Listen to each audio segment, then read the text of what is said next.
Muy buenos días. Son las 9 en punto de la mañana de este viernes 25 de octubre del año 2024. Y en este momento, a las 9 en punto, usted está sintonizando en conexión por Éxitos 107.1 FM en la ciudad de Miami. Usted también nos puede escuchar en su teléfono celular con la aplicación Actualidad Media Group. Esa aplicación usted la puede descargar de manera gratuita. Y si usted entra en www.éxitos107.com, además de escucharnos, nos puede ver.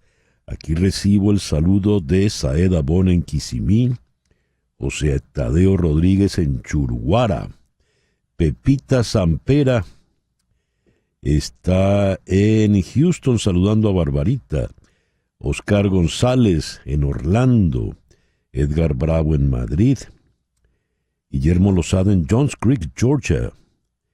Chere Ramos Graterol, hoy espero regalito de ópera. Tendrás regalito de ópera y con tu querida María Calas. María Teresa Vieira nos saluda desde Medellín. Leida Lugo está en Asunción, Paraguay.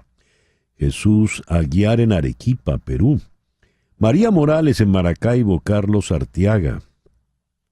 Yoya está en Toronto mandándole cariños a Barbarita. Gerardo Serrao en Doral, Nelson Padua en Panamá. Carmen María Figuera, Dios no abandona al hombre justo. Así es. Ricardo Toro, con la esperanza de una mejor Venezuela. En esa estamos todos. Jesús Alberto Valero, feliz viernes. Miber Quesada en Margarita, Ignacio Martínez en Weston, Rosmary Martínez en South Miami, doña María Alicia Cifontes, Victoria Ambrosino en Caracas. Su esposo Antonio hoy cumple 80 años. Bueno, lo felicito, Victoria. Abelino Freitas nos saluda desde Lisboa y está rodeado de sus 6 nietos que nacieron todos en Caracas. José Agudelo, Amazon, desde Cajaseca, Estado Zulia. El amigo Juan Acuña, el camionero, está lejos, está por Belleville, en Ohio. Juan Bautista González. Una Caracas muy contenta por estar celebrando hoy el nacimiento del niño Jesús. Claro, si se adelantó la Navidad para octubre, entonces, claro, hoy es Navidad. Hoy nace el niño Jesús. Dios mío, qué barbaridad. Bien. Ana Gersoni desde Cavezzo, en Italia. Gracias a todos por reportar la sintonía de En Conexión. En Conexión es una producción de Floralicia Anzola para Éxitos 107.1 FM en Miami. Muy buenos días, Floralicia. Buenos días, César. Bueno, muy contenta porque hoy es como viernes. Un viernes muy feliz, muy tranquilo. Probablemente el viernes de la semana que viene sea un poco ansioso por las elecciones, pero por ahora es tranquilo todavía. Así es.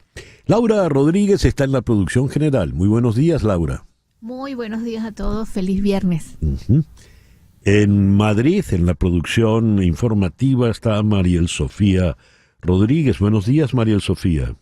Buenos días y feliz viernes para todos y contentos por aquí porque ayer finalmente ganaron los Leones del Caracas. Un saludo para todos en el estudio y para todos los que nos están escuchando. Por fin ganaron los Leones. En este programa todos son caraquistas, menos la magallanera Laura Rodríguez.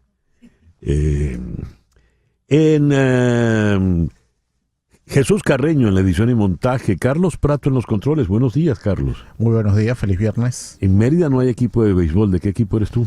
De Lara. Sí, bueno, lo más cercano. Y ante el micrófono, quien tiene el gusto de hablarles, César Miguel Rondón. Hoy es el día de San Frutos, San Frontón, San Miniato y Santos Crispín y Crispiniano. En el calendario astrológico de Enrico Mariani tenemos hoy la luna menguando en Leo. Luna donde le reconocen a usted todos sus méritos, todos sus esfuerzos, luna en la que usted reina. Es excelente pues para imponerse, para lanzar productos al mercado, para dar reuniones. Es la luna en la que usted va a lucirse en grande. Y esa luna va a estar allá arriba hasta mañana sábado, cuando a las 11:47 de la mañana entrará menguante en Virgo, que es todo lo contrario, es la luna para limpiar, ordenar, la luna para servir. A lo mejor puede aprovechar el fin de semana y poner orden, digamos, en el closet, por ejemplo. Esa luna de Virgo va a permanecer durante todo el fin de semana. Por el día de hoy, luna menguante en Leo, sol en Escorpio, este viernes 25 de octubre del año 2024. Hoy, atención, chere, es el Día Mundial de la Ópera. Hoy es la fecha del nacimiento de Georges Bizet.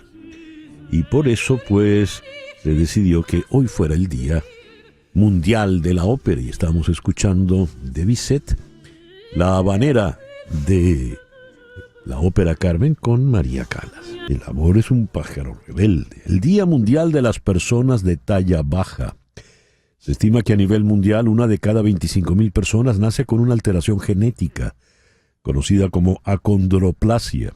Es un trastorno que afecta el crecimiento y desarrollo de los huesos, cartílagos y tejidos conectivos, ocasionando el tipo más común de enanismo. Es también el Día Mundial del Karate.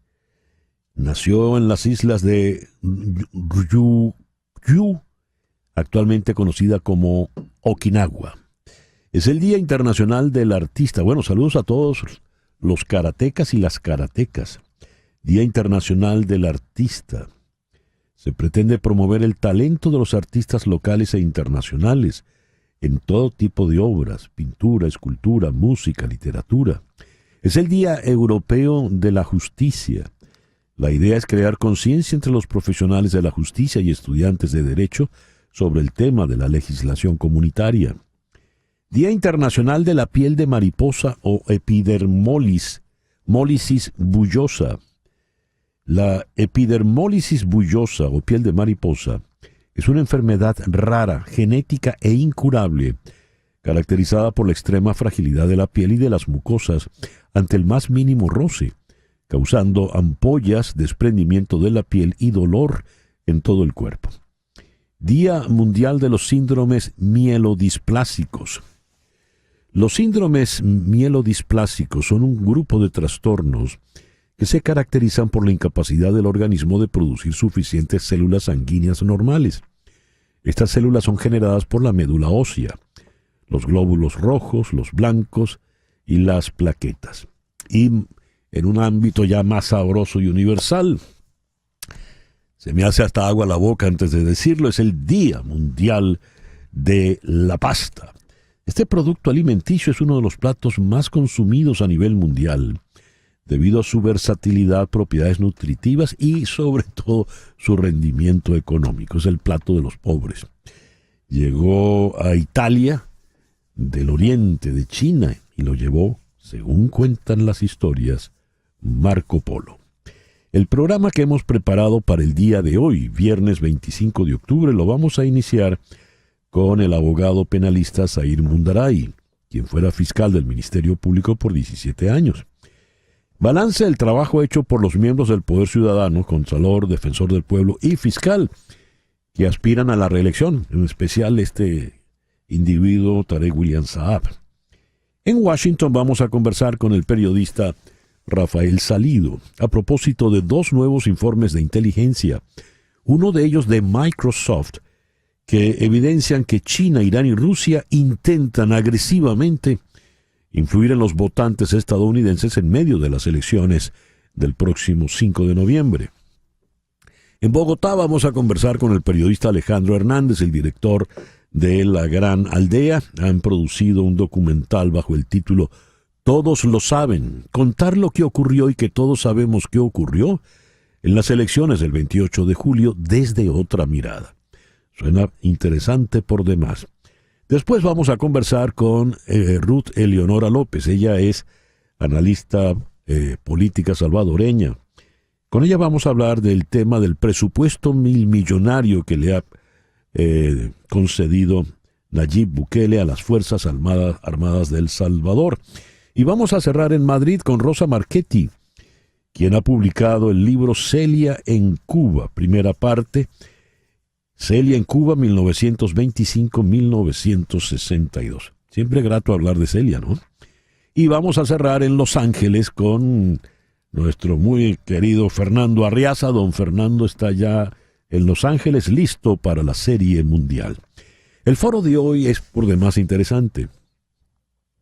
¿Cuál será el impacto potencial, sobre todo política y económicamente hablando, del resultado electoral en Estados Unidos, sea el señor Trump o sea la señora Harris, en 3 países de América Latina: México, Colombia y por supuesto Venezuela? Para abordar la eventualidad colombiana contaremos con Celia Mendoza. La eventualidad mexicana tendremos a Alejandro Werner, director del Georgetown Americas Institute, y para evaluar el impacto venezolano tendremos al economista del IESA, José Manuel Puente. Ese pues es el programa que hemos preparado para el día de hoy. 25 de octubre de 1924. No, 1924. ¿De dónde me salió a mí eso? 100 años después, el programa es el 25 de octubre del 2024. El 25 de octubre de 1881, en la ciudad de Málaga, nació Pablo Ruiz Picasso, el gran Picasso. El 25 de octubre de 1929 nació mi muy querida Eva Blanco, Crucita, una gran actriz venezolana con quien tuve el honor y el placer de trabajar. Eva está cumpliendo hoy 95 años. Feliz cumpleaños, querida Eva.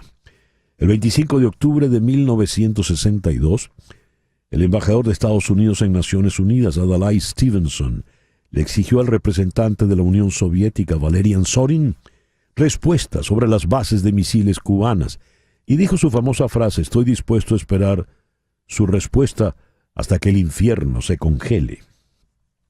Hoy está cumpliendo 53 años el gran Pedro Martínez, uno de los grandes pitchers de la historia.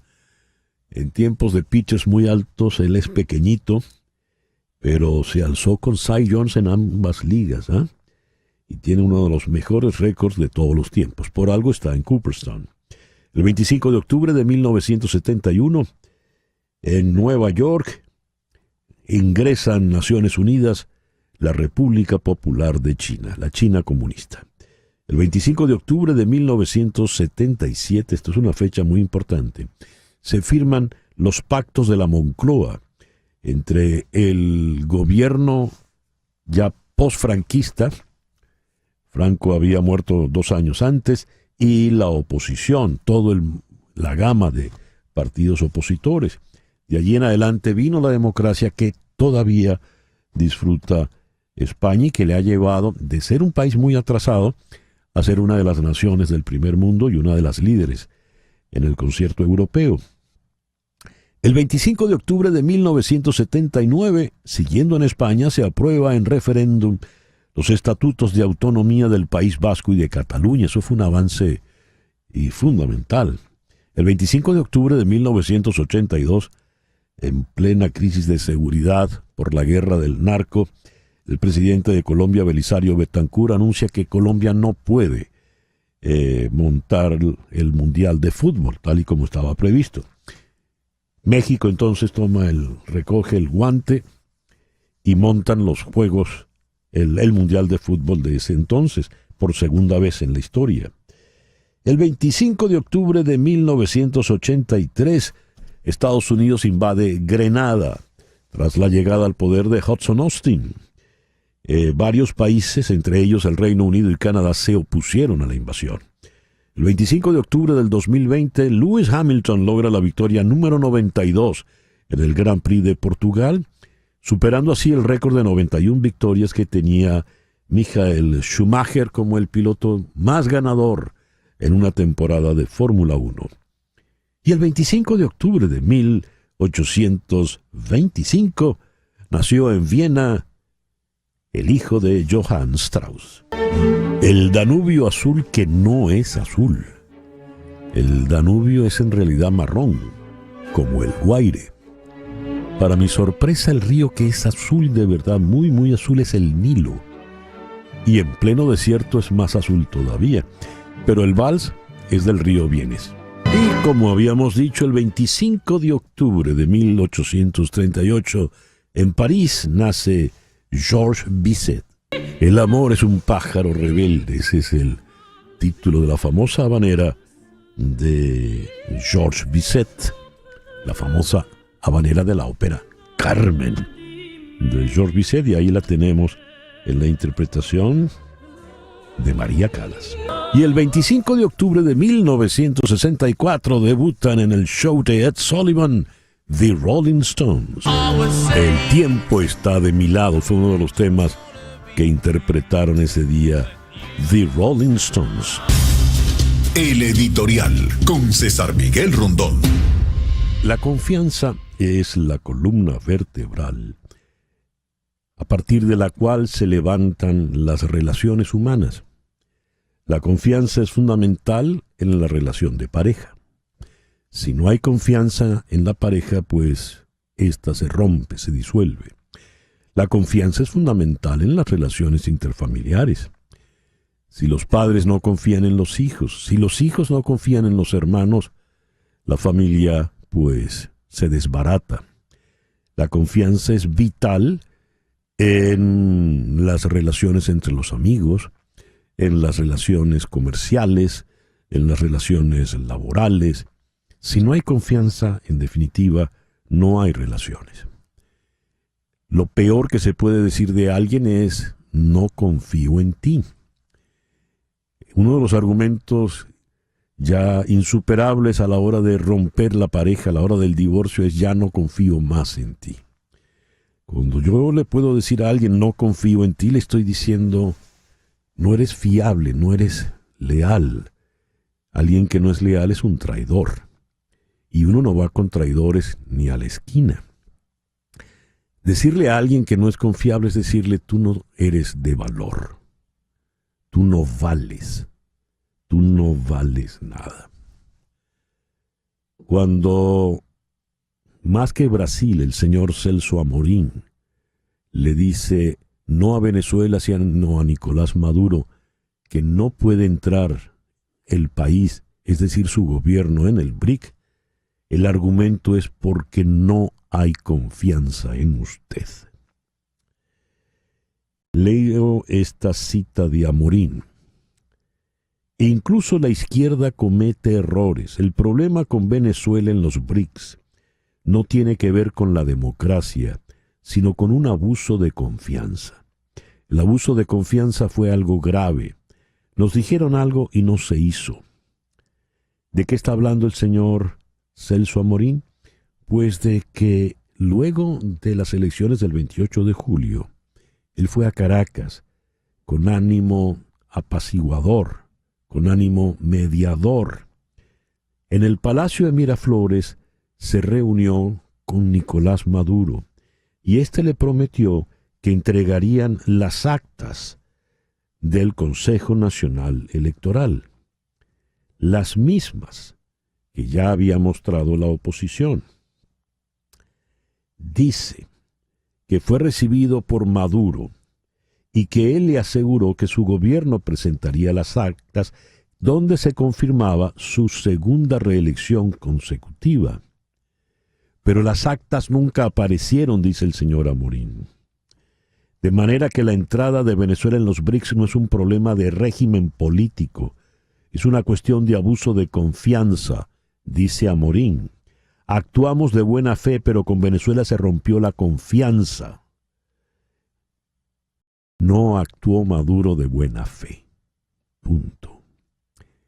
Maduro, usted no vale, usted no inspira confianza.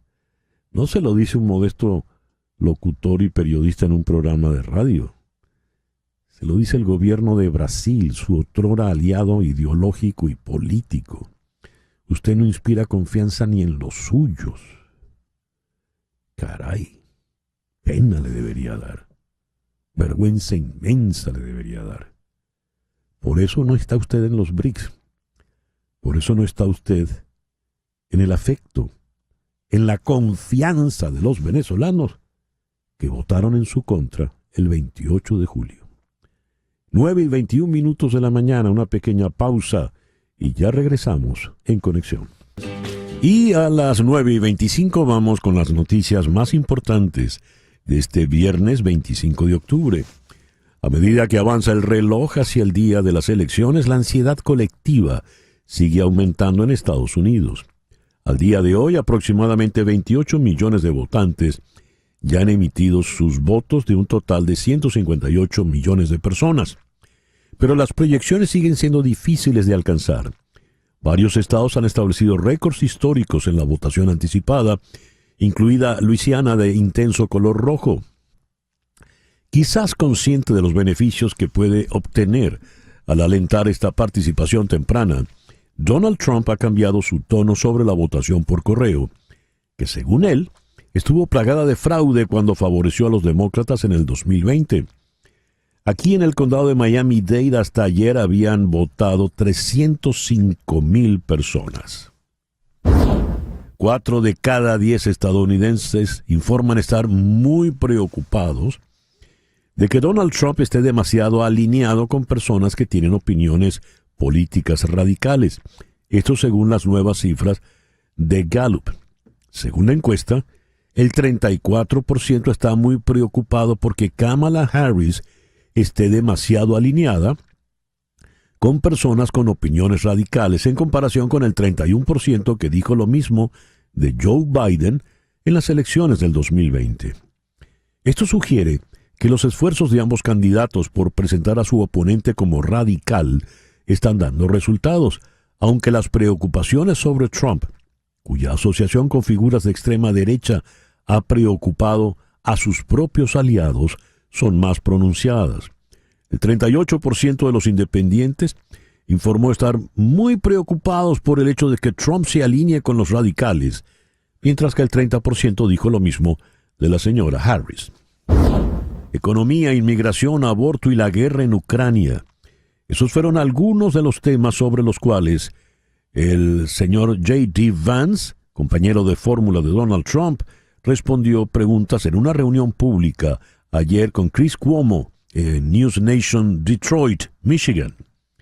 Michigan es visto como uno de los campos de batalla críticos en la carrera de Trump contra Harris, y también es el sitio de una de las carreras cruciales para el Senado, y Vance habló ante una sala de votantes indecisos. 2/3 del camino a través del ayuntamiento, Vance recibió una llamada fría de su jefe. «Tengo una pregunta», dijo Trump por el altavoz durante la transmisión. «Creo que sería bastante interesante. La respuesta debería ser fácil». «¿Qué tan brillante es Donald Trump?», preguntó Donald Trump. «Bueno, antes que nada, señor, se supone que son votantes indecisos», dijo J.D. Vance, antes de decirle a Trump, «Por supuesto, usted es muy brillante». The New York Times en la mañana de hoy, en su primera página, nos dice que Harris y Trump están enfrascados cabeza a cabeza, según la encuesta más reciente de Siena National Poll. Cuando decimos cabeza a cabeza es literal. Aquí está el gráfico. Kamala Harris tiene 48%. Donald Trump tiene 48%. 48. Esto es impresionante. ¿Podría Donald Trump ganar el voto popular pero perder en los colegios electorales? Es la pregunta que se formula The New York Times. No luce probable, pero las recientes encuestas apuntan en esa dirección.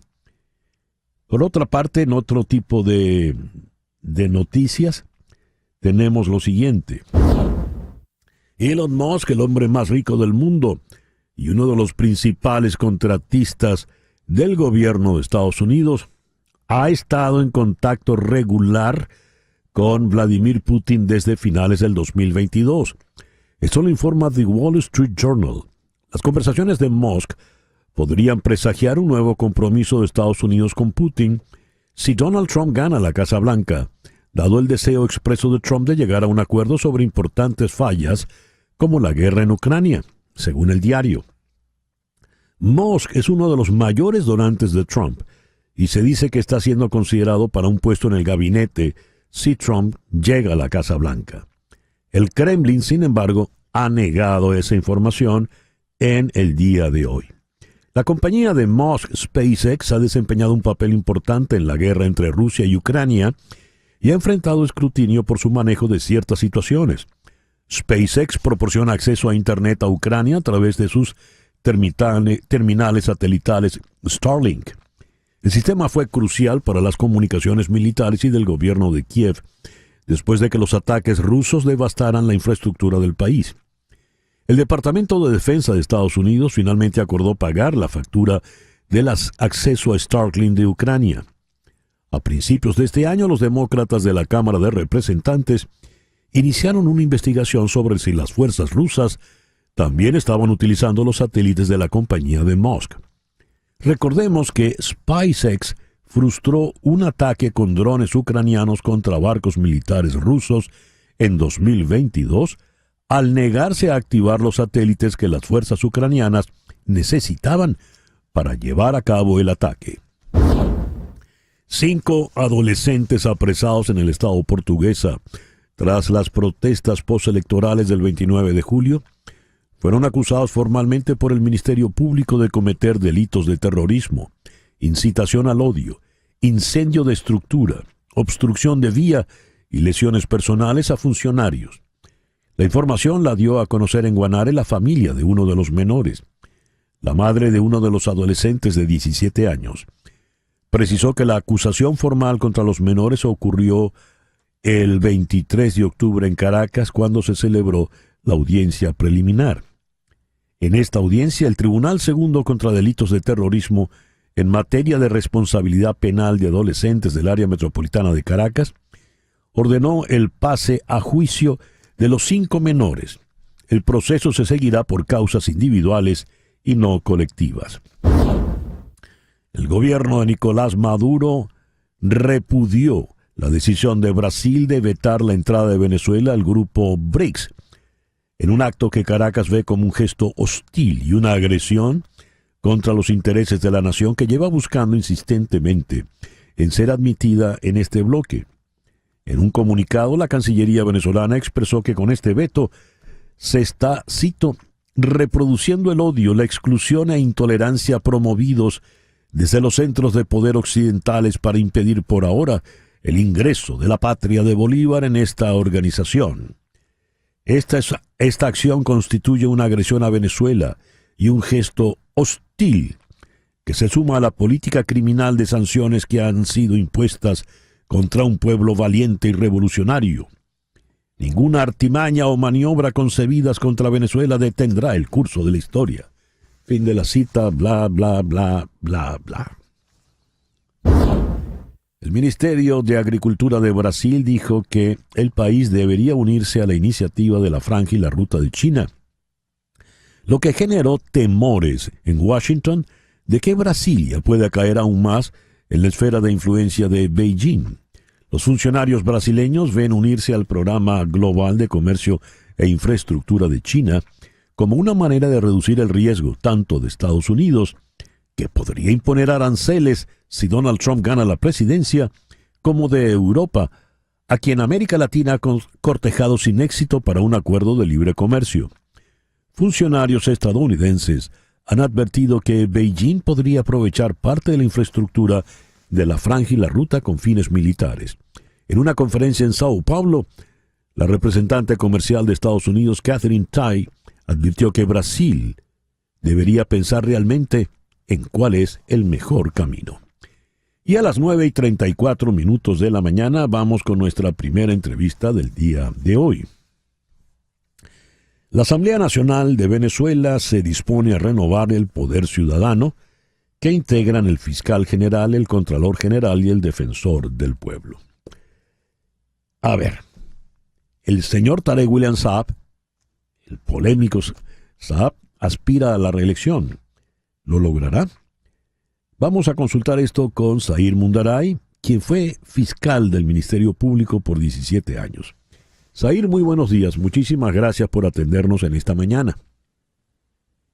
Hola, César Miguel. No, gracias a ti por la invitación. A ver, ¿cómo ves esta renovación del Poder Ciudadano cuyo mandato está ya vencido desde hace rato, ¿no? Sí, no solo está vencido desde hace rato. Hay que recordar que el Poder Ciudadano fue designado por la extinta Asamblea Nacional Constituyente. Así que ya viene con un problema de legitimidad de origen. Porque precisamente esa constituyente fue objeto de objeción a nivel mundial.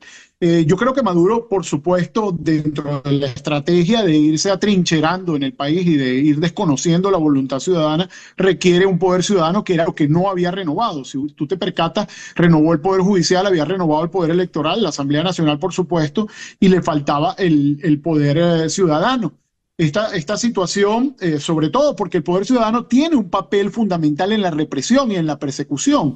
No olvidemos que la Contraloría, lejos de sus funciones constitucionales, la que les corresponde, ha servido para inhabilitar a gran parte de las personas que tienen aspiraciones políticas, y cualquier líder que cuestione al gobierno siempre tendrá la Contraloría quien le inhabilite políticamente y quien le impida el ejercicio de los derechos civiles y políticos. Y la actividad represiva del fiscal general, bueno, yo creo que no tiene parangón. Estamos hablando de casi 2.000 presos políticos. Es bastante difícil que Maduro pueda conseguir dentro del espectro de personas que se postulan a fiscal general una persona que tenga menos escrúpulos que Tarek William Saab para datos de Nicolás Maduro. Es muy complicado porque no tiene límites, realmente no tiene límites a donde ha llevado la persecución y ha torcido el derecho penal y toda la política del Estado represiva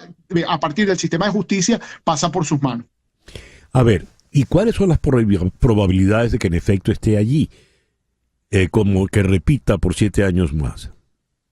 Mira, fíjate que al principio se había informado que ni siquiera se iba a postular, sobre todo porque tiene mucho cuestionamiento en el ámbito internacional, Corte Penal Internacional, el Consejo de Derechos Humanos, etcétera. Pero visto cómo están las cosas, el hecho de que se haya postulado dice que puede contar con la venia de Maduro y con la Asamblea Nacional para repetir.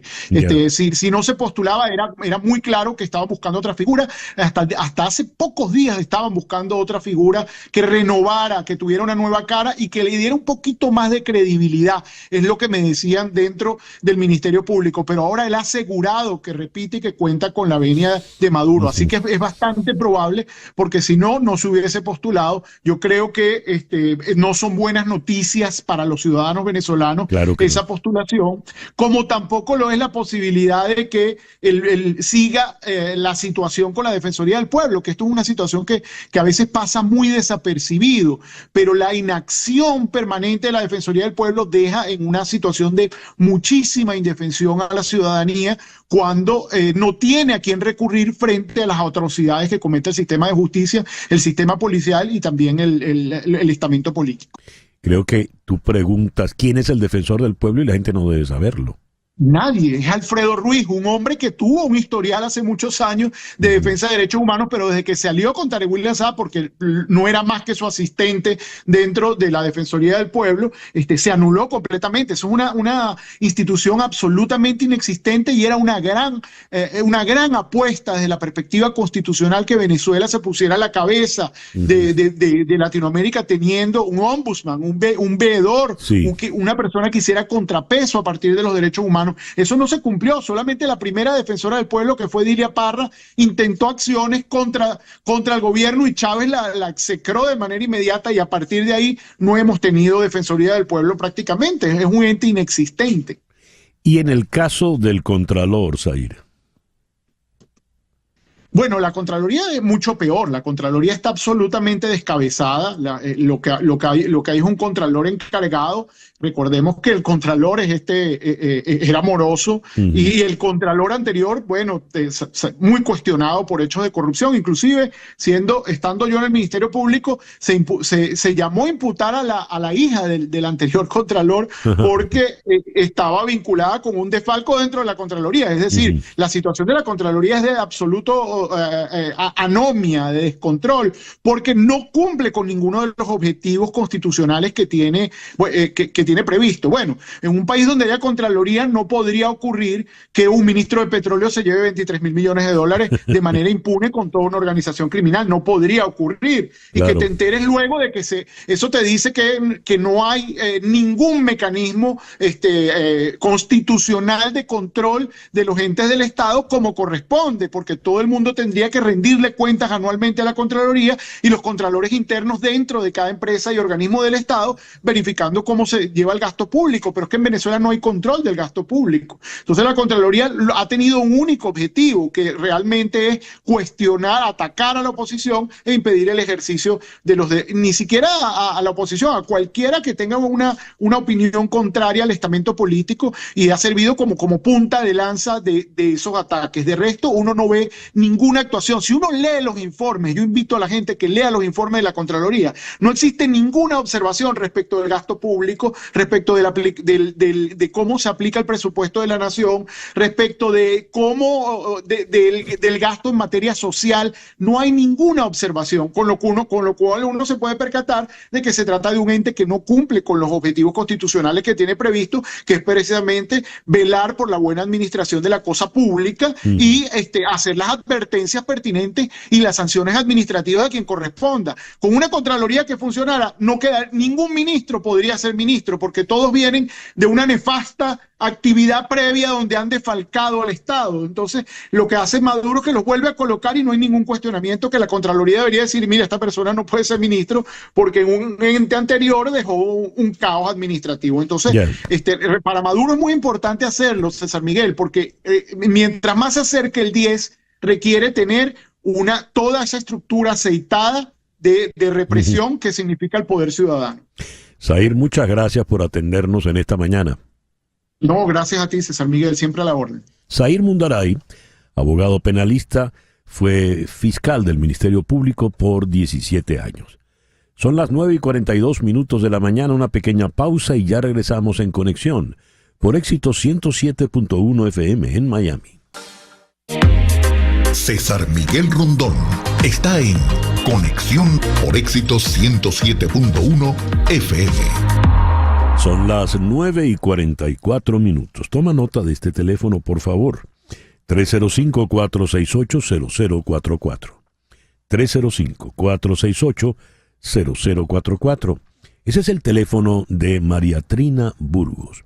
María Trina Burgos es una abogada venezolana, egresada de la Universidad Católica Andrés Bello en Caracas, pero tiene más de 25 años de experiencia trabajando temas de inmigración en los Estados Unidos, y está licenciada para trabajar temas migratorios en los 50 estados de la Unión y en Puerto Rico. De allí que debes anotar este teléfono de su oficina aquí en Miami, 305-468-0044. Más, si estás en Venezuela, llama entonces al 0212-771-3040. 771-3040 si estás en Caracas, y esa llamada sin costo adicional va a repicar aquí en la oficina de María Trina en Miami. En la red X, @abogada Burgos, María Trina Burgos en el Instagram. Recuerda el número en Miami, 305-468-0044 de María Trina Burgos, para que tus sueños de inmigración se hagan realidad. 2 nuevos informes de inteligencia, uno de ellos de Microsoft, presentan evidencias de que China, Irán y Rusia intentan agresivamente influir en los votantes estadounidenses en estas elecciones generales del próximo 5 de noviembre. ¿Qué dicen estos informes? ¿Cómo se llegó a ellos? ¿Cuál es su verdadera relevancia y trascendencia? Vamos a Washington. Allí está el periodista Rafael Salido. Rafael, muy buenos días. Muchísimas gracias por atendernos. Buenos días, César Miguel. Un gusto, como siempre. ¿Qué nos puedes decir, Rafael, de estos 2 informes? Bueno, son 2 informes que recién salieron esta semana, uno de Microsoft y otro de una firma de ciberseguridad llamada Recorded Future, que apuntan a una cada vez más potente campaña por parte de actores internacionales con el propósito de desestabilizar las elecciones aquí en Estados Unidos.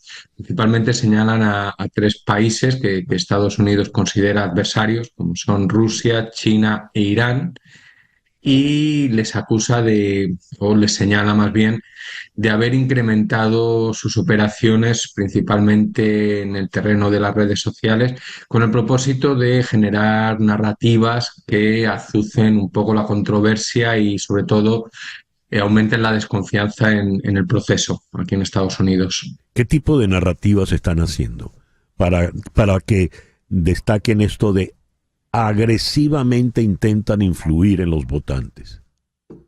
Bueno, no es nada nuevo. Desde 2016 que ya empezó a haber este tipo de campañas.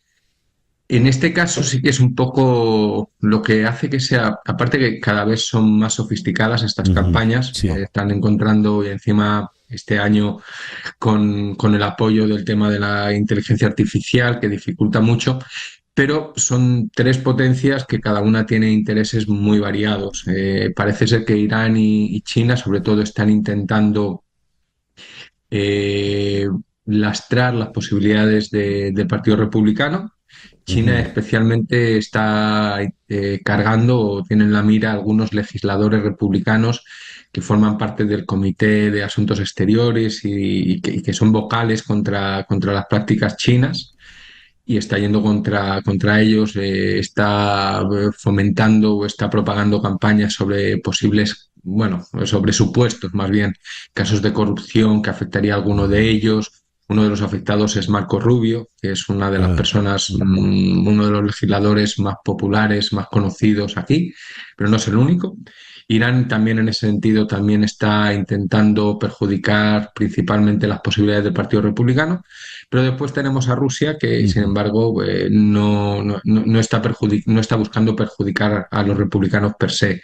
En cualquier caso, hay que destacar que el gran objetivo realmente de estos países, en el fondo, no es tanto a lo mejor lastrar o dañar a uno de los candidatos y potenciar al otro, como es el mero hecho de generar esa incertidumbre, ese desconcierto, porque hay que recordar que seguramente no hay mejor escenario para un adversario de Estados Unidos que un país, que un Washington paralizado por la polarización política. Y en ese sentido, tener un gobierno que sea demócrata o que sea republicano con toda la fuerza posible no les favorece. Lo que les favorece es un gobierno en el cual la oposición y el gobierno no sean capaces de verse cara a cara en el Congreso, de forma que el gobierno de Estados Unidos podría haberse paralizado prácticamente, como lo está en los últimos 2 años, durante 4 años más. Si esa es la meta, lo han logrado entonces, Rafael. Bueno, hay que ver, llevan lográndolo un cierto tiempo, en ese sentido, elecciones aparte. No hay más que ver, por ejemplo, la situación que hay ahora mismo con el apoyo de Washington a Ucrania, un apoyo que hace 10 años hubiera sido incuestionable por parte del Congreso de Estados Unidos, por parte de los dos partidos mayoritarios, Partido Republicano, Partido Demócrata. A lo largo del último año hemos visto cómo esas falsas narrativas han servido para reafianzar una postura, en este caso republicana, en contra de Kiev, a quien señalan como un actor corrupto y que no merece realmente a lo mejor toda la atención y todo el apoyo que Washington le viene prestando. Y eso llevó a que, por ejemplo, durante meses estuviera paralizado el paquete de ayuda que Washington, el presidente Biden, le había prometido al presidente Zelensky, lo cual ha tenido un impacto claro en la ofensiva, la defensa de Ucrania, de sus intereses. Así que, más allá de lo que pase el 5 de noviembre en las elecciones, este tipo de campañas ya está demostrando surtir efecto y hay que recordar, eso sí, toda la fuerza de estas campañas radica en la veracidad que nosotros como ciudadanos le demos. Es decir, al final el problema es que el ciudadano de a pie se deja influir por una serie de mensajes que no están en absoluto contrastados y acaba tomando decisiones en base a esa información falsa y a esa propaganda. Pero es lo que está ocurriendo, Rafael, es la sensación que uno tiene. La matriz de que, por ejemplo, Kamala Harris es comunista ha calado perfectamente en el sur de Florida. O la matriz de Donald Trump en contra de los judíos también ha calado perfectamente en zonas de Nueva Inglaterra, en el noreste de Estados Unidos. Si eso es así, ¿qué puede terminar ocurriendo entonces? Bueno, el escenario peor que podría plantearse realmente en estos momentos sería una Casa Blanca en manos de un partido y un Congreso dividido en manos o en manos de la oposición, porque Sí. eso impediría en la práctica al gobierno de Estados Unidos, por ejemplo, salir en ayuda de ninguno de sus aliados. Luego también hay que admitir que algunas de esas narrativas son completamente inventadas y falaces. Hay otras que lo que hacen es amplificar. No voy a decir en absoluto que Donald Trump esté en contra de los judíos, pero cuando se está reportando al mismo tiempo que le hace guiños y que es capaz de ver cosas positivas en Adolf Hitler, pues eso no va a Claro, ayudar, evidentemente, a callar esos rumores o a poner fin a esas narrativas claro, que al fin y al cabo a veces inventan, a veces exageran. así es. Rafael, muchas gracias por atendernos en la mañana de hoy. Un placer como siempre. Muchas gracias, César Miguel. Gracias a ti. Rafael Salido, periodista desde la ciudad de Washington, 9:54. Las noticias de este momento en Conexión Radio. ¿Qué noticias tenemos en este momento, Flor Alicia? Bueno, César, los 4 tripulantes de la 8ª misión espacial comercial de la NASA y SpaceX amerizaron este viernes en Pensacola, en la costa noroeste de Florida, tras permanecer cerca de 8 meses en la Estación Espacial Internacional. Los 4 viajeros, los astronautas de la NASA, Matthew Dominic, Michael Barratt y Janet Epps, y el cosmonauta de Roscosmos, Alexander Grebenkin, partieron el miércoles pasado desde la estación orbital y hoy fue que amerizaron. Según la NASA, estos viajeros estuvieron un total de 232 días a bordo de la estación espacial tras despegar el pasado 3 de marzo en un cohete Falcon 9 de SpaceX desde el Centro Espacial Kennedy de la NASA.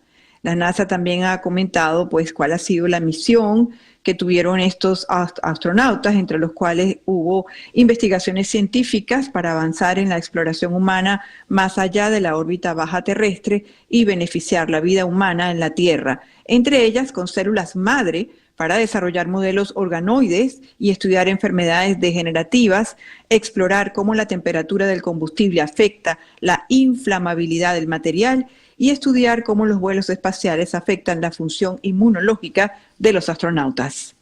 Gracias, Flor Alicia. Leo lo siguiente: las Fuerzas Armadas de El Salvador, una institución que desde la llegada al poder de Nayib Bukele en 2019 ha incrementado su presupuesto aceleradamente, contará para el próximo año con $314 millones. Solo en su primer mandato, Bukele había logrado duplicar el presupuesto del sector. El detalle está en comparar el presupuesto del ejército con otros presupuestos, sanidad, educación, por ejemplo. Vamos a consultarle a la analista salvadoreña Ruth Eleonora López. Ruth, ¿cómo estás? Muy buenos días. Muchísimas gracias. Muy buenos días. Ruth, comparado con otros presupuestos, ¿cuán grande o cuánto peso tiene estos $314 millones para el ejército? Bueno, en este caso estamos hablando de que hay un aumento de casi 53 millones en el caso del Ministerio de la Defensa, mientras que al Ministerio de Salud se le restan 90.8 millones del presupuesto de dólares, porque recordemos que en El Salvador estamos dolarizados y por lo tanto hablamos precisamente en esta moneda, ¿no? En el caso de educación tenemos 31 millones menos, que es bastante significativo con lo que respecta al total del presupuesto. Pero casi todas las carteras del Estado tienen menos presupuesto, excepto el Ministerio de la Defensa y Presidencia de la República. Esto tiene mucha relación con un fenómeno, y es que en El Salvador estos presupuestos han sido categorizados y catalogados por lo general como presupuestos que tienen partidas que no son conocidas por la población. Es decir, hay una alta opacidad generalizada en el Estado, pero particularmente en el ámbito de la defensa y en el ámbito de Casa Presidencial, porque a partir de ahí es de donde se destinan los fondos para el organismo de inteligencia del Estado, sobre el cual no hay absolutamente ninguna información, César. ¿Por qué gasta más Bukele en su casa, en su despacho presidencial y en la Fuerza Armada, en el Ejército? Precisamente, uno de los factores más importantes es la ausencia total de transparencia, insisto, en todas las carteras del Estado, pero particularmente justificado por la seguridad nacional en estas dos carteras. Esto tiene mucho que ver también con todo un incremento en compras en el Ministerio de la Defensa que no están debidamente justificados y que además se desconoce no solo cada uno de los procesos de las compras, sino cuánto es lo que se gasta, por ejemplo, en la compra de armamento, en la compra de utilería para la defensa, etcétera. En El Salvador, las competencias del Ministerio de Defensa están expresamente establecidas en la Constitución a partir de los acuerdos de paz. Por lo tanto, la intervención del Ministerio de la Defensa en materia de seguridad debiera ser marginal. Sin embargo, se ha convertido en una primacía en la función de seguridad pública. Hay que tener en cuenta que incluso al Ministerio de Justicia y Seguridad Pública, del que depende la Policía Nacional Civil, tiene una reducción del presupuesto de 15.5 millones de dólares. A ver, ¿y cómo está? Porque has usado la palabra opacidad en un par de oportunidades en esta breve conversación. Sí. ¿Qué tan opaca es la administración Bukele?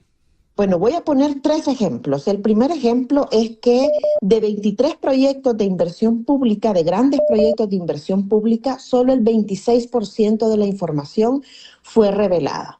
A partir de un estudio de Cristosal, donde nosotros damos desde la Unidad de Anticorrupción y Justicia seguimiento al comportamiento de la transparencia, de 1.463 solicitudes de información que hicieron centros de pensamiento, periodistas, medios de comunicación, solo el 27% de la información fue entregada de manera general.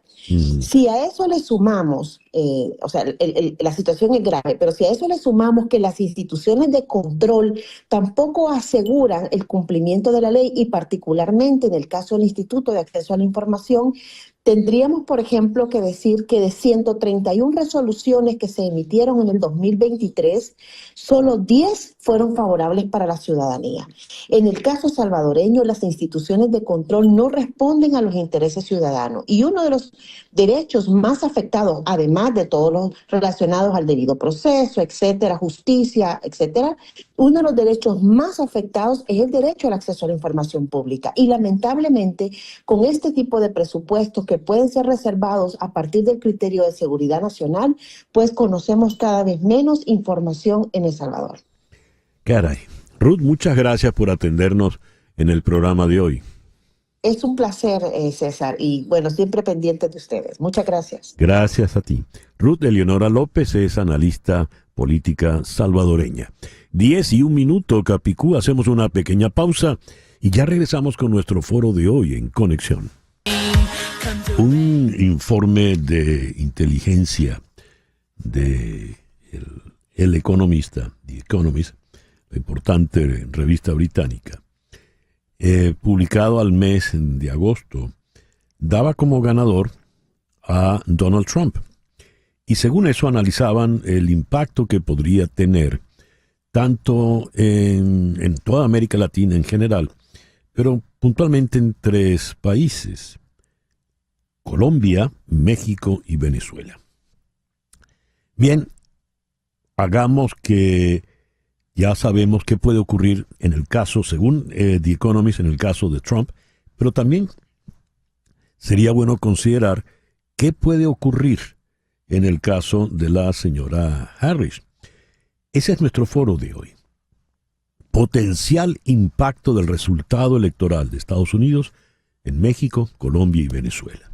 Vamos a contar para este foro del día de hoy con 3 distinguidos colaboradores. Celia Mendoza suele estar en Washington, pero esta vez la tenemos muy lejos, allá en Copenhague. Celia, muy buenos días, muy buenas tardes por allá. Espero que no estés pasando demasiado frío. Buenas tardes, César Miguel. En Washington sí está Alejandro Werner, director del Georgetown Americas Institute. Alejandro, muy buenos días. Gracias por estar con nosotros. No, un gusto estar en tu programa. Buenos días. Y en Madrid está el economista venezolano, profesor, no tenemos a José Manuel, todavía no ha entrado, pero estamos esperando para hablar del caso venezolano al economista José Manuel Puente.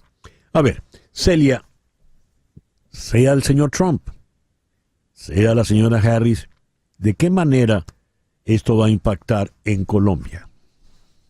Realmente para Colombia es importante quién sube a la presidencia. Sabemos que hay una administración, la primera de izquierda en su historia.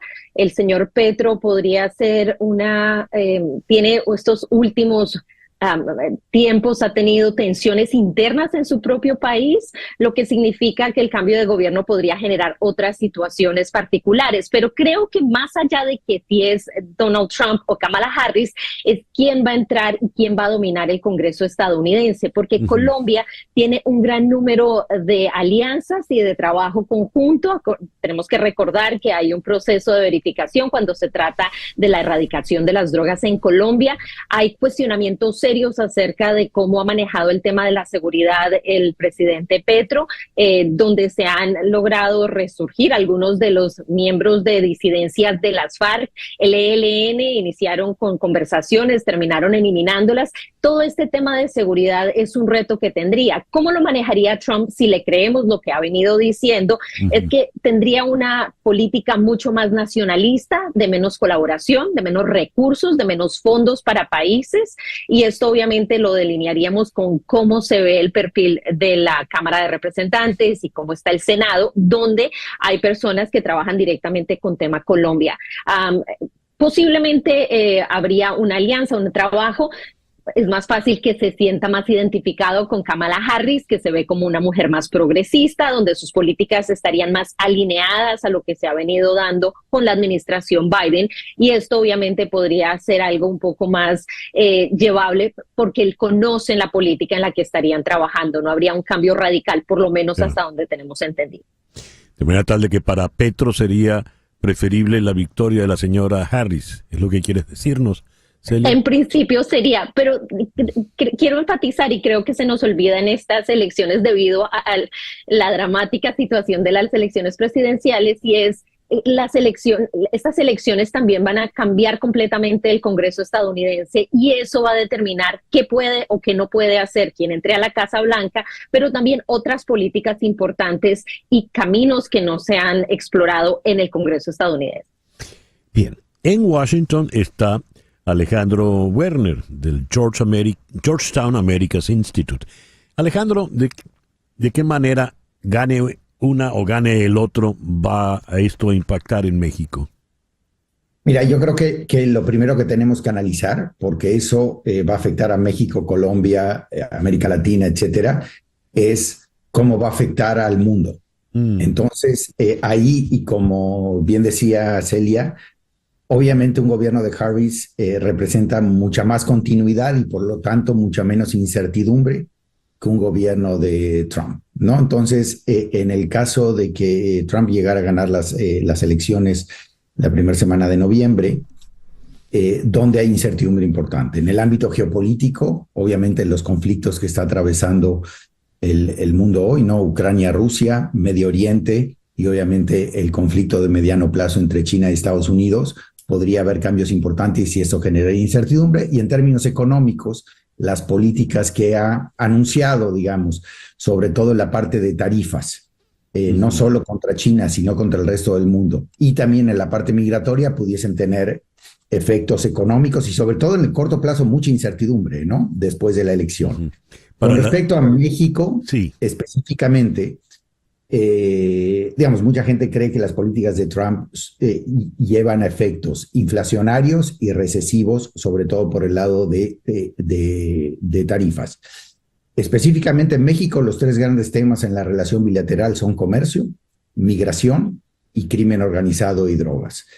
En comercio, México, Canadá y Estados Unidos tienen el Tratado de Libre Comercio de América del Norte, que supuestamente tiene que ser revisado en el año 2026. Entonces, la negociación sobre la revisión de ese tratado y cómo ese tratado se va a enfocar a reflejar el conflicto China-Estados Unidos va a ser un tema muy importante. Obviamente, en temas de migración, tanto Harris como Trump, pero sobre todo en la administración de Trump va a haber una agenda muy agresiva para frenar la migración y, como él ha anunciado, de deportaciones masivas hacia México y otros países de Centroamérica. Y todo esto obviamente podría tener un impacto negativo sobre la economía de México. Se podría reflejar importante sobre la moneda, sobre el peso, en depreciaciones fuertes. Y bueno, y esto generaría incertidumbre importante y probablemente contribuiría a acentuar tal vez una desaceleración o una recesión económica en México en el año 2025. Alejandro, cuando hablabas de tarifas, te referías a los aranceles, ¿verdad? Exacto. Sí. Muy bien, muy bien.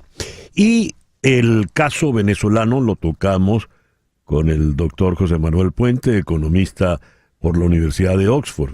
Vamos a Madrid. José Manuel, muy buenos días, muy buenas tardes allá al otro lado del océano. Muy buenas tardes, César Miguel. Muy grato estar contigo nuevamente. Bueno, para Venezuela yo creo que lamentablemente el panorama en cualquiera de los escenarios es muy complejo. Gane Trump, gane Kamala Harris, no cabe duda que hay una posible mayor afinidad política con la opción de Kamala Harris, pero Venezuela está en problemas de cualquiera de las maneras porque es un país que acaba de tener unas elecciones que nadie reconoce o prácticamente nadie reconoce ni dentro de Venezuela ni fuera de Venezuela. Es un gobierno que una gran parte del mundo considera que hizo un fraude y dio un golpe de Estado. Son dos golpes muy fuertes. Uno, la oposición gana con cerca de 8 millones de votos versus 2.3, 2.4 millones que están contabilizados en las actas, y después el general en jefe de las Fuerzas Armadas declara públicamente que quien gana las elecciones es Nicolás Maduro. Es decir, estamos hablando de un fraude y un golpe de Estado, dos eventos muy negativos que van a moldear lo que es el comportamiento de la economía venezolana, que ya es una economía en problemas, la economía que tiene una de las inflaciones más altas de América Latina, un tipo de cambio que está fuertemente apreciado, está a punto de caramelo, como decimos en Venezuela, para una fuerte devaluación y un sobresalto inflacionario. Entonces, independientemente de quién pueda ganar en Estados Unidos, Venezuela tiene que transitar por una avenida de ajustes muy costosos y con un gobierno no reconocido por los venezolanos, gran parte de los venezolanos y por gran parte del mundo. Recordemos que 50 gobiernos del mundo no reconocen las elecciones, gran parte de América Latina, la Unión Europea y gran parte del mundo norteamericano, Norteamérica y Canadá. Entonces, con conclusión, el escenario para Venezuela es muy complicado por la no reconocimiento del proceso electoral y los profundos desajustes macroeconómicos que tiene en este momento. Muy bien. Este foro lo convocamos inspirados básicamente en el trabajo de la unidad de inteligencia de la revista The Economist. Este es un trabajo al mes de agosto donde para ellos era el ganador, el triunfador sería el expresidente Donald Trump. A beneficios de este breve foro, asumamos que es Trump el ganador. En ese caso, ¿qué ocurre en cada uno de estos tres países? Comencemos con Celia Mendoza y la circunstancia colombiana. Celia, por favor. Bueno, realmente creo que volvemos al mismo punto. Lo que mencionaba Alejandro es verdad, la incertidumbre. ¿Cómo Donald Trump va a establecer esa relación con Petro? Y creo que podemos ir un poco a la historia de lo que en su momento fue una relación entre AMLO en México con Donald Trump, donde era un presidente que se veía más de izquierda, con un presidente en el que inicialmente se pensó que no podían trabajar juntos. Donald Trump es un negociante y esto es algo que podremos ver en estas relaciones, cómo manejan las estrategias, pero el tema de migración, el tema de seguridad, la retórica ha sido cada vez más fuerte a un nacionalismo profundo en el que en el primer día va a cerrar la frontera. Colombia tiene un gran número de migrantes, a pesar de que no se habla de la misma situación. La mayoría de los venezolanos salen por Colombia, hay un gran número que están en Colombia y están haciendo su camino también hacia los Estados Unidos. Hay que ver cómo eso afecta el tema de la migración y los acuerdos que se tienen. Colombia es uno de los países que tiene acuerdos con las Naciones Unidas para la movilidad de las personas y cómo pueden ellos trabajar en este proceso que se ha venido estructurando en la región para tratar de reducir la migración y dar oportunidades para enfrentar las causas fundamentales. La otra parte que yo creo que va a ser clave es cómo ve la relación Donald Trump, de qué manera la ve, teniendo en cuenta que China está presente en esa región, que Petro rompió relaciones con Israel debido a la guerra que se mantiene hoy en Gaza, un año ya pasado y las cosas no cambian. Y esto también podría ser otro tema donde podría haber fricción. ¿De qué manera la relación que tiene actualmente Donald Trump o que podría tener en un futuro, por ejemplo, con Vladimir Putin, podría jugar un papel entre los dos países? Pero en términos concretos tendríamos que ver de qué forma los fondos que el gobierno estadounidense provee a Colombia se manejarían, cómo se van a manejar lo que se mencionaba, los aranceles, si esto afecta a Colombia, que es un exportador de algunos productos, pero en términos de seguridad y de migración creo que serían las partes fundamentales donde Colombia podría verse afectada y cómo esto podría eventualmente afectar unas elecciones próximas en Colombia cuando haya cambio de gobierno. En el trabajo de The Economist plantean que Trump iría a una suerte de gran overhaul en toda la relación con la América Latina. Me gustaría tu opinión en el caso puntual de Trump, Alejandro, por favor. Sí, claramente los dos temas principales, como mencioné anteriormente, sería comercio internacional, migración y crimen organizado, drogas.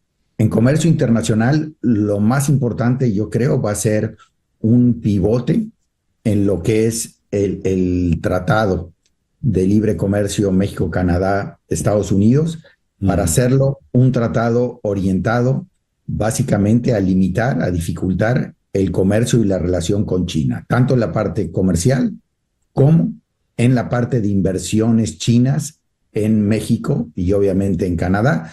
Básicamente, los dos socios comerciales de Estados Unidos van a tener que seguir políticas muy similares a Estados Unidos en su relación económica y financiera con China.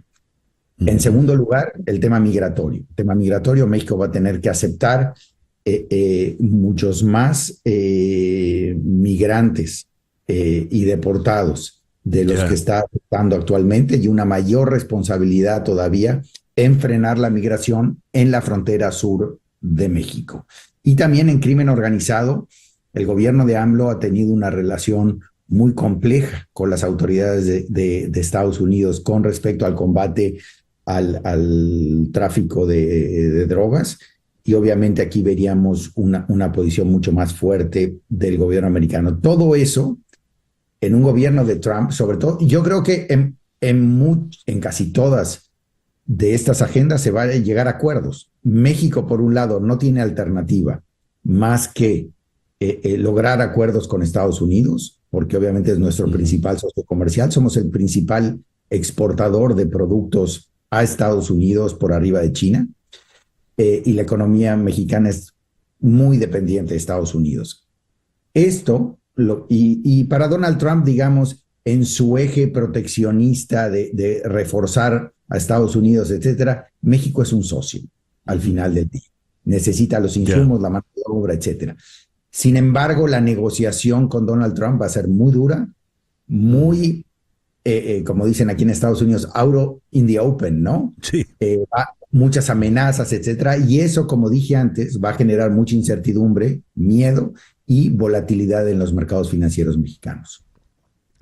Y para concluir el caso venezolano, ¿cómo lo ves, José Manuel, en el caso puntual de que sea Donald Trump quien esté de nuevo en la Casa Blanca?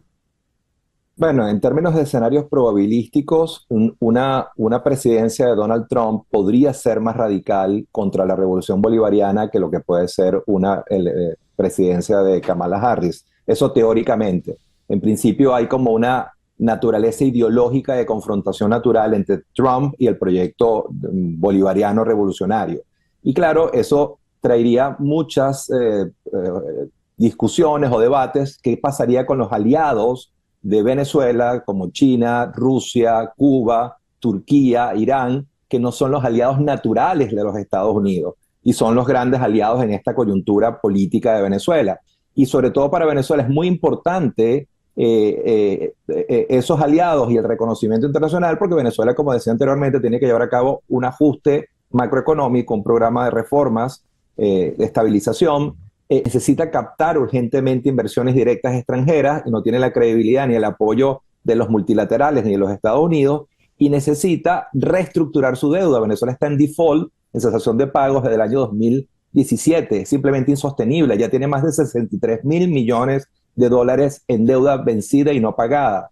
Y todo eso se hace muy difícil estando en la acera de enfrente a los Estados Unidos. Y finalmente, algo que tocan mis compañeros de panel, el tema migratorio. Ya Venezuela está viviendo una nueva oleada migratoria que se suma a lo que es el flujo migratorio más grande que ha vivido América Latina en su historia. Estamos hablando de cerca de 8 millones de personas, y eso genera una tensión muy fuerte en toda la región y también en Estados Unidos, y es la carta que está utilizando la revolución de manera muy oscura, amenazando a Estados Unidos: si tú no me das margen de maniobra, yo te voy a enviar un flujo de 500, 1 millón y medio de venezolanos más a territorio norteamericano por Texas y Florida. Entonces, claro, hay una tensión ahí, y eso, en mi opinión, lamentablemente, dada el fraude y el golpe de Estado que se dio en Venezuela, va a ser inevitable con cualquiera de los dos gobiernos, pero probablemente con un gobierno de Donald Trump será más fuerte esa confrontación y la posibilidad de mayores sanciones contra Venezuela. Quiero agradecerles a Celia Mendoza, periodista colombiana en este momento allá en Copenhague. Muchísimas gracias, Celia, por habernos acompañado. Gracias, José Miguel. En Washington, Alejandro Werner, director del Georgetown Americas Institute. Muchísimas gracias, Alejandro. A ti por la invitación. Y en Madrid, al economista venezolano, profesor en el IESA y la Universidad de Oxford, José Manuel Puente. José Manuel, muchas gracias por haber estado con nosotros. Gracias a ti, César, y el resto del panel. Bien, muchísimas gracias. El reloj indica en este momento las 10:23 de la mañana. Una pequeña pausa y ya regresamos en Conexión. Una pausa y regresamos con César Miguel Rondón en Conexión.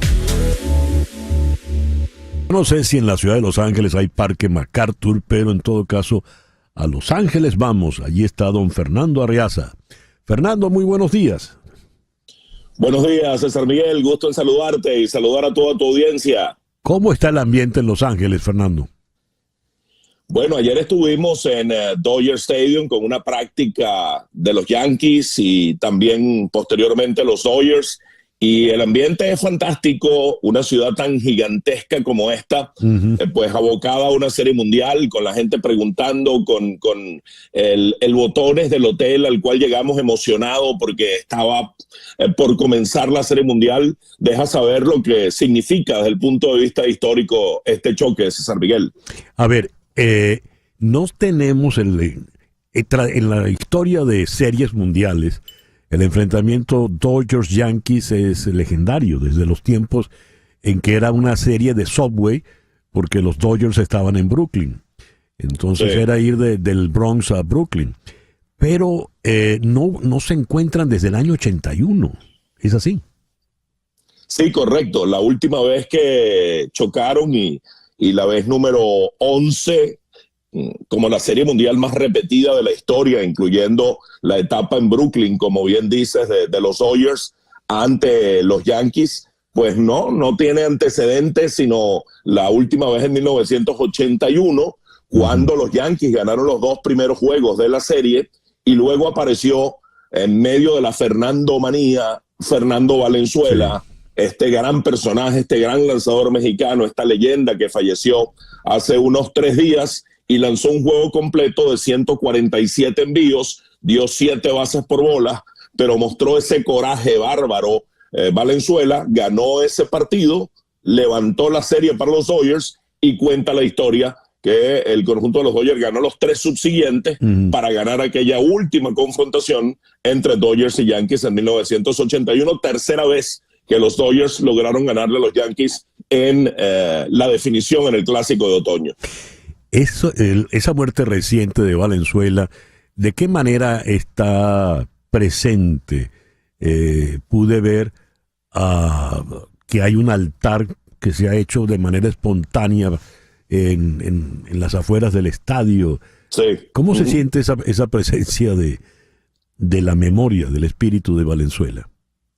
Sí, fue impactante. Vi ese altar, ofrendas florales en la entrada, subiendo por la colina de Chávez Ravine, donde está el Dodger Stadium, allí enclaustrado el magnífico escenario y con una vista espectacular al downtown de Los Ángeles. Subiendo por esa colina está esa suerte de altar espontáneo con gente pues rindiendo tributo a Valenzuela. Está presente, está flotando en el ambiente, César Miguel, porque el propio manager Dave Roberts dijo, vamos a ganarlo por él, vamos a ganar esto por él. Y además tiene el número 34. Hoy en el uniforme de los Dodgers se va a ver un parche en homenaje a Fernando Valenzuela con su número 34. Y hay que decir que ese número 34 está en el Monte Rushmore de los Dodgers, que tenían una suerte de condición, que los únicos números retirados del equipo podían ser de miembros del Salón de la Fama.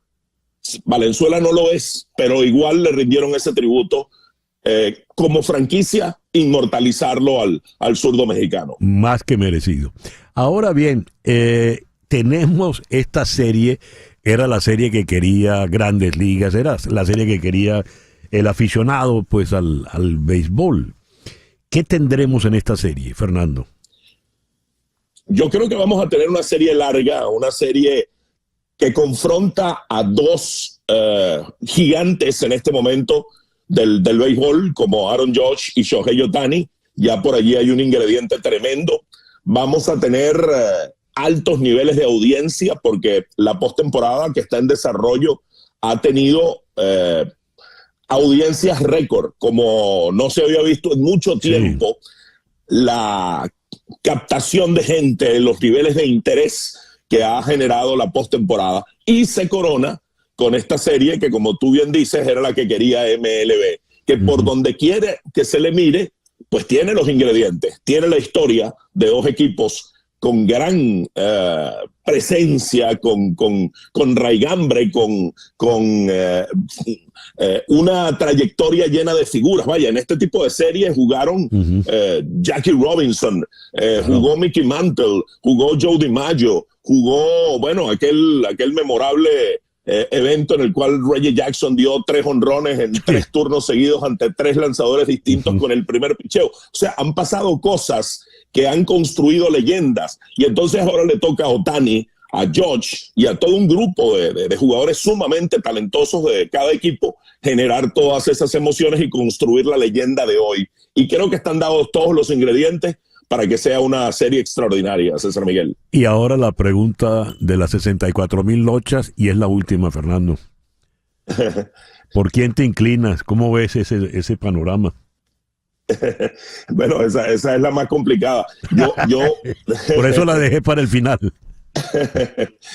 Yo veo lo que leo, lo que percibo en la matriz de opinión es un ligero favoritismo para los Dodgers de Los Ángeles. Pero yo siento que los Yankees tienen cómo ganar, porque tienen a un Gerrit Cole saludable para abrir el primer juego, para estar presente probablemente en 3 juegos, abrir también el quinto y estar disponible para un eventual séptimo. Y yo creo que la serie va para allá. Y creo que los Yankees han recuperado la salud de buena parte de los peloteros y una ofensiva que se ha diversificado más y que no depende hoy día de Aaron Judge, que no ha tenido una gran postemporada, y sin embargo están aquí en la Serie Mundial. Y un Juan Soto que pareciera que está en una especie de objetivo grande como para pues buscar darle a los Yankees el triunfo e ir él en las mejores condiciones posibles a la agencia libre. Así que si tengo que inclinarme por alguien, César Miguel, es levemente en una serie larga de 6 o 7 por los Yankees de Nueva York. Bueno, me parece muy, muy buena su inclinación, don Fernando. Bien, gracias, Fernando. Estaremos muy pendientes pues de cómo va esta serie, que por supuesto nadie que le interese la pelota se la va a perder. Gracias, don Fernando. Siempre un gusto, y por acá estamos a la orden, y cuando vayamos el lunes a Nueva York, ya pues también con mucho gusto a disposición, César Miguel. Un abrazo. Gracias. Fernando Arriaza, de nuestro equipo aquí en Éxito 107.1 FM, pues allá en la cobertura. Está con Sergio Gómez, está todo el equipo allá en la ciudad de Los Ángeles. 10:35. Las noticias de este momento en Conexión Radio. ¿Qué noticias tenemos en este momento, Flor Alicia? Bueno, César, parece coincidencia, pero no es. Y es que se ha logrado un éxito con una serie contando la historia de los hermanos Menéndez, una serie que aparece con el título Los Monstruos, exactamente The Monsters en inglés. Y es que ahora el fiscal del Distrito del Condado de Los Ángeles, George Gascon, anunció el jueves que recomienda la nueva sentencia de Eric y Lyle Menéndez, hermanos que cumplen cadena perpetua sin libertad condicional por el escandaloso y horrible asesinato de sus padres en un caso que llamó la atención de la nación por primera vez hace 35 años. Gascon dijo a los periodistas que presentará su recomendación ante el tribunal este viernes e instará a que se vuelva a poner sobre la mesa la posibilidad de la libertad condicional. La pena por 2 asesinatos es de 50 años a cadena perpetua, pero como los hermanos tenían menos de 26 años en el momento del crimen, Gascon dijo que serían elegibles para la libertad condicional de inmediato según la ley de California. Creo que han pagado su deuda con la sociedad, eso afirmó el juez. Bien, ¿y qué cosa que esté esto volviendo a la palestra cuando está la serie como exhibiéndose en el streaming, como decía Flor Alicia? Sí, la serie ha sido impresionante, además muy bien ha caracterizado a los personajes reales, a las personas reales de esta historia. Y por supuesto es también una serie descarnada de un crimen que hicieron a sus padres con no sé cuántos tiros, incluso muy de cerca a ellos, cuando estaban esperando, viendo un programa de televisión en ese entonces. Y bueno, y es todo lo que los llevó a ellos a hacer esto, que pues indica en la serie, tuvo que ver con el abuso sexual al que ambos fueron sometidos por parte de su padre. Ya. Gracias, Flor Alicia. Son las 10:38. Y ahora, esa no era la versión que yo quería. Esa es la de Tito Puente. Estaba pidiendo la de la Sonora Matancera porque es la de la que vamos a hablar. En todo caso, vamos a hablar de Celia en su tiempo en Cuba, a propósito del libro Celia en Cuba, 1925-1962, editado por Planeta y con la autoría de Rosa Marchetti. Vamos a conversar con Rosa Marchetti Torres, filóloga cubana. Rosa, muy buenos días. Muchas gracias por atendernos en esta mañana. Buenos días, César Miguel. No tienes idea lo feliz que estoy de poder hablar contigo por fin personalmente. Bueno, admiro mucho tu trabajo. Muchas gracias, Rosa. Yo también el tuyo. Te has ocupado porque Celia es una especie de gran imagen. Cuando la llaman la reina de la salsa, yo solía decir, y lo digo todavía, eso es inexacto, porque Celia es mucho antes de la salsa y mucho después de la salsa. Celia orbita tiene una órbita muy distinta, mucho más amplia. Pero es su periodo inicial ese con la Sonora, es el que no se conoce mucho y es el del que te has ocupado. Cuéntanos, Rosa, por favor. César Miguel, en realidad me ocupo un poquitico antes de que comience ella con la Sonora. El libro abarca prácticamente desde los años en que ella comienza en el ámbito familiar a dar muestras del gran talento que después demostró tener, hasta todo el tránsito de ella en Cuba, hasta poco después del momento en que ella abandona Cuba sin saber que no regresaría. Es decir, yo le presto mucha atención al periodo formativo de Celia, a su participación en los programas estos de concursos, programas de participación, su labor en la radio, sus primeros programas personales en la radio.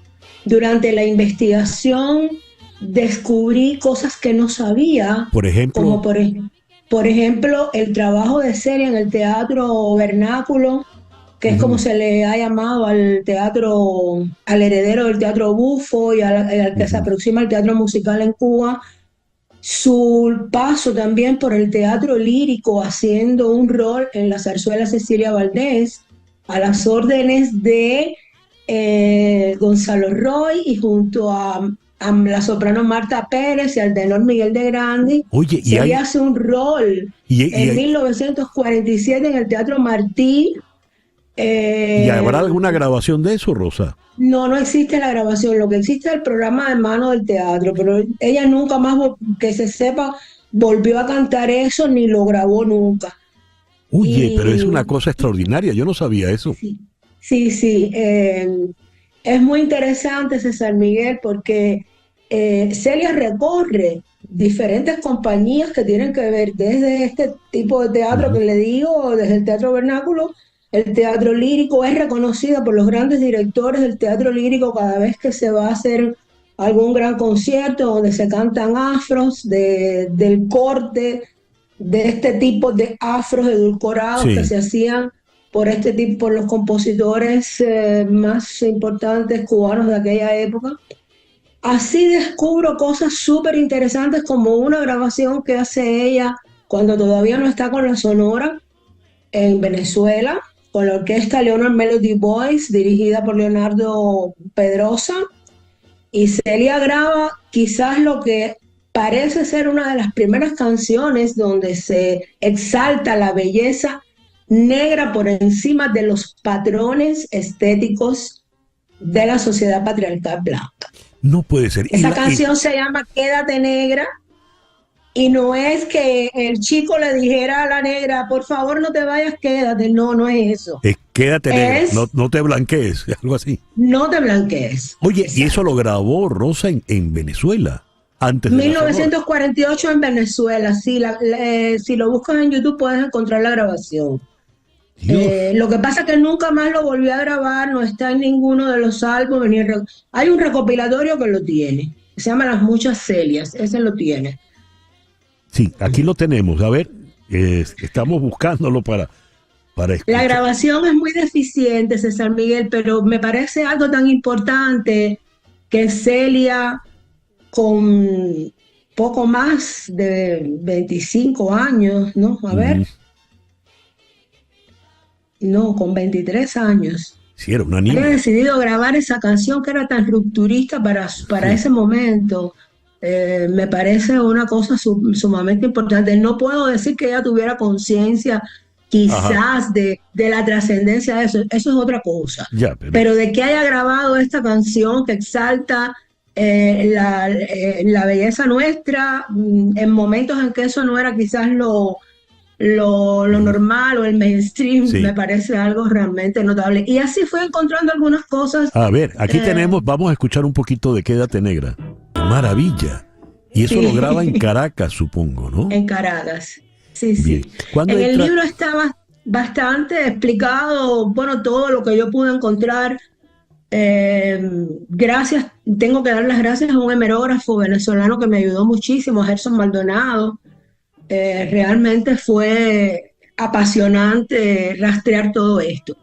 Y otra cosa que me llama mucho la atención de ese periodo pre-Sonora Matancera es que Celia tiene un gran éxito en ese teatro musical con Facundo, una canción un afro del Liceo Grenet, y Celia tiene un éxito de popularidad extraordinario, refrendado por la prensa, que provoca incluso polémicas entre periodistas que no lo veían tanto y otros que sí consideraban que era algo extraordinario. Es decir, este periodo pre-Sonora Matancera también es apasionante. Y porque ella comienza en la Sonora, ¿en qué año, Rosa? Ella comienza en la Sonora el 1 de agosto de 1950. Mira, ya tenía...